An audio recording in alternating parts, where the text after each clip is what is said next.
નમસ્કાર મિત્રો, મેં ગુજરાતી ચેનલ પર હું મેહુલ પ્રજાપતિ આપ સૌનું સ્વાગત કરું છું. મિત્રો, નવીન સત્રની અંદર સૌથી પહેલા તો સૌ ગુરુજનોને મારા વંદન છે અને આવનાર સમયની અંદર શિક્ષણના નવા સ્તર સુધી પહોંચીએ એવી શુભકામનાઓ સાથે નવીન સત્રની શરૂઆત કરીએ. મિત્રો, તો મિત્રો નવીન સત્રની શરૂઆતમાં જ eco club for mission life પર્યાવરણને લગતો એક કાર્યક્રમ આપણે શાળા કક્ષાએ ઉજવવાનો થાય છે. તેનું સંપૂર્ણ માર્ગદર્શિકા આપણને મળી ગઈ છે. તો એ કાર્યક્રમની અંદર શું શું પ્રવૃત્તિઓ કરવાની છે અને સાથે સાથે ઓનલાઈન શાળાનું રજીસ્ટ્રેશન કેવી રીતે કરવાનું છે, આ બંને વિગતોને આપણે આ વિડીયોની અંદર સમજવાના છીએ. પ્રેક્ટિકલી આપણે શાળાનું રજીસ્ટ્રેશન કેવી રીતે કરી શકીશું એ પણ જોઈ લઈશું અને મોડ્યુલ દ્વારા આપણને કઈ કઈ પ્રવૃત્તિઓ ડે બાય ડે કરવાની છે તેની આછી પાતળી અને પરિપત્રની સમજ પણ આપણે આ વિડીયોમાં મેળવી લઈશું. આ સિવાય મિત્રો ગ્રીન સ્કૂલ અને સક્ષમ શાળા આ બંને પ્રોજેક્ટ પણ આવનાર સમયમાં આવવાના છે. તેની પણ વિડીયો સમજૂતી આપણે આ ચેનલ ઉપર મૂકવાના છીએ. તો ચોક્કસથી સૌથી પહેલા તમે ચેનલને સબસ્ક્રાઇબ કરી લેજો મિત્રો, જેથી કરીને જ્યારે પણ આ વિડીયો અપલોડ કરવામાં આવે એની નોટિફિકેશન તમને મળી જાય અને સમયસર તમે વિડીયોને જોઈને સરળતાથી કામગીરી કરી શકો. તો ચાલો મિત્રો વિડીયોની શરૂઆત કરીએ અને આપણે આ બંને પ્રોજેક્ટને પ્રેક્ટિકલી કોમ્પ્યુટરની સ્ક્રીન ઉપર સમજીએ.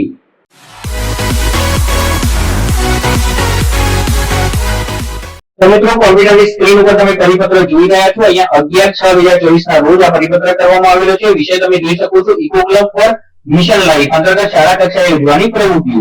અહીંયા તમે વિગતો નોંધી શકો છો મિત્રો. પ્રાથમિક અને માધ્યમિક શાળાના બાળકોને પર્યાવરણનું જતન અને સંવર્ધન કરવાના ગુણ કેળવવા તે હેતુથી શાળામાં ઇકો ક્લબ અંતર્ગત સાપ્તાહિક પ્રતિદિન એક વિષય સાથેની થીમ મુજબનું શાળા કક્ષાએ વિવિધ પ્રવૃત્તિઓનું આયોજન હાથ ધરવા જણાવવામાં આવ્યું છે. અહીંયા 15/6/2024 થી લઈને 22/6/2024 સુધી આ કાર્યક્રમ કરવાનો થાય છે eco club for mission life.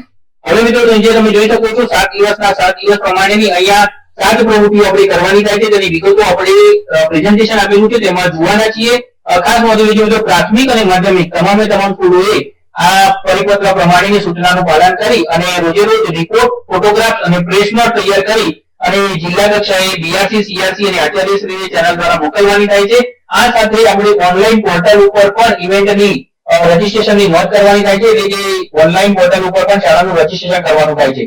તો શાળાનું રજીસ્ટ્રેશન આપણે કેવી રીતે કરીશું ઓનલાઈન પોર્ટલ ઉપર એ પણ આપણે પ્રેક્ટિકલ આ વિડીયોમાં જોવાના છે. તો વિડીયો પૂરો કરશું સાથે સાથે ચેનલને સબસ્ક્રાઇબ કરી લેજો, જેથી કરીને આવા જ આપણે નવા કાર્યક્રમોને લઈને ઓનલાઈન ટેકનિકલ સપોર્ટ માટેના વિડીયો બનાવતા રહીએ અને તમને નોટિફિકેશન મળતી રહે. ચાલો મિત્રો આપણે એક પ્રેઝન્ટેશન જોઈએ. એ પહેલા નીચે તમે જોઈ શકો છો માર્ગદર્શિકા આપેલી છે. આ માર્ગદર્શિકાની અંદર નીચે તમામ પોઈન્ટ્સ આપેલા છે તારીખ પ્રમાણે અને એ પોઈન્ટ્સ પ્રમાણે નીચે તમારે કઈ કઈ પ્રવૃત્તિઓ કરાવવાની છે તેની વિગત પણ અહીંયા આપેલી છે. તો આ માર્ગદર્શિકાનો સંપૂર્ણ તમે અભ્યાસ કરી લેશો. સ્ક્રીન ઉપર મિત્રો તમે પ્રેઝન્ટેશન જે આપેલું છે તેનું એ જોઈ શકો છો eco club for mission life. અહીંયા એનઈપી 2020 વિશે થોડીક માહિતી આપેલી છે. આ એના અંતર્ગત આ પ્રવૃત્તિ કરવામાં આવી રહેલી છે. તો મિત્રો અહીંયા ખાસ તમે જોઈ શકો છો જે થીમોની આપણે વાત કરતા હતા એ જે આપણે જે થીમો યોજવાની છે તે થીમો અહીંયા આપેલી છે. સ્વસ્થ જીવનશૈલીનો સ્વીકાર, ત્યાર પછી પોષણયુક્ત ખોરાકનો સ્વીકાર, ઇલેક્ટ્રોનિક કચરાનો યોગ્ય નિકાલ, કચરો ઓછો કરો, ઉર્જા બચાવો અભિયાન, પાણી બચાવો અભિયાન અને સિંગલ યુઝ પ્લાસ્ટિક. આ 7 થીમો ઉપર આપણે આ કાર્યક્રમ વધવાનો. મિત્રો જે પણ શાળામાં તમે પ્રવૃત્તિઓ કરવાના છે તમે જોઈ શકો છો અહીંયા સોશિયલ મીડિયા, ડિજિટલ મીડિયા અને પ્રિન્ટ મીડિયા દ્વારા પ્રવૃત્તિઓને ઓનલાઈન પ્લેટફોર્મ પર શેર કરવાની છે અને આ જે નીચે આપેલા છે હેશટેગ એનો ઉપયોગ આપણે કરવાનો થાય છે. આ જે લિંકો છે તેના ઉપર આપણે શાળાનું રજીસ્ટ્રેશન કરવાનું થાય છે. તો એ આપણે વિગતે પ્રેક્ટિકલ સમજી લઈશું. નજીકના સમયમાં ગ્રીન સ્કૂલ પ્રોગ્રામ અને સક્ષમ શાળા પ્રોગ્રામ પણ શાળા કક્ષાએ આવી રહ્યો છે. આ પણ એક મહત્વનો પ્રોગ્રામ છે. તેની વિગતો પણ આપણે પ્રેક્ટિકલી નવા જ વિડીયોમાં જોવાના છે. તો ચેનલને ખાસ સબસ્ક્રાઇબ કરી લેજો, જેથી કરીને આ વિડીયો જ્યારે અપલોડ કરવામાં આવે તમને નોટિફિકેશન મળી જાય અને સમયસર તમારું કામગીરી પૂર્ણ કરી શકો. તો મિત્રો આ સ્લાઇડમાં તમે જોઈ શકો છો તમારા 7 દિવસ અને 7 થીમનો ડેટા ક્યાં રેકોર્ડ કરશો. તો અહીંયા મેરી લાઈવ પોર્ટલ શરૂ કરવામાં આવ્યું છે અને તે શાળા રજીસ્ટ્રેશન આપણે કરવાનું છે. આ એની લિંક છે. આ લિંક ઉપર આપણે જવાનું થશે અને શાળાનું રજીસ્ટ્રેશન કરી અને લોગિન કરવાનું થશે. ચાલો મિત્રો એ લિંક ઉપર જઈ અને આપણું રજીસ્ટ્રેશન પૂર્ણ કરીએ. તો મિત્રો ગૂગલ ક્રોમ ની અંદર તમે marylive.nic.in લખશો એટલે નીચે તમને આ પહેલું પોર્ટલ મળી જશે જે આપણે ક્લિક કરવાનું છે. લિંક ઉપર ક્લિક કરશો મિત્રો એટલે આ પ્રકારનું ડેશબોર્ડ ઓપન થશે. જે આપણે લોગિન ઉપર ક્લિક કરીશું. લોગિન ઉપર ક્લિક કરતાની સાથે જ આ પ્રકારનું આપણને ડેશબોર્ડ જોવા મળે છે. એટલે સૌથી પહેલા લોગિન કરતા પહેલા આપણે શાળાનું રજીસ્ટ્રેશન કરવાનું થશે. તો રજીસ્ટ્રેશન કરવા માટે આપણે ફીલ્ડ ઓફિસ ઉપર ક્લિક કરીશું. ત્યાં તમે જોઈ શકો છો અહીંયા તમારે નીચે સાઇન રેડ કલરમાં લખેલું છે, સાઇન અપ, ત્યાં ક્લિક કરવાનું થશે. ત્યાં ક્લિક કરશો એટલે શાળાનું રજીસ્ટ્રેશન ફોર્મ ખુલશે.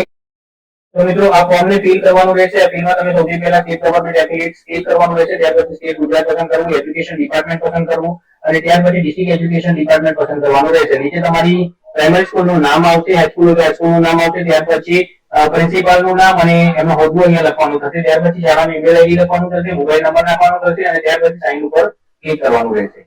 સાઇન ઉપર ક્લિક કરતાની સાથે જ અહીંયા તમને એક ઓટીપી મોકલવામાં આવશે અને ઓટીપી અહીંયા તમારે નોટ ડાઉન કરવાનો થશે. તો મિત્રો જ્યારે આપણે રજીસ્ટ્રેશન કરી લઈશું ત્યારે લોગિન કરીશું ત્યારે આ પ્રકારનું ડેશબોર્ડ ઓપન થશે અને આ ડેશબોર્ડ ની અંદર આપણે મિશન લાઈફ એક્શન રિપોર્ટ અંતર્ગત અહીંયા રિપોર્ટ કરવાનો થાય છે. તો ફરી આપણે એક નવા વિડીયોની અંદર કેવી રીતે આ રિપોર્ટ કરવાનો છે અને કઈ કઈ ડિટેલ ત્યાં ભરવાની છે તેની વિગત જોઈશું. તો નેક્સ્ટ વિડીયો જોવા માટે ચેનલને ખાસ સબસ્ક્રાઇબ કરી લેજો મિત્રો.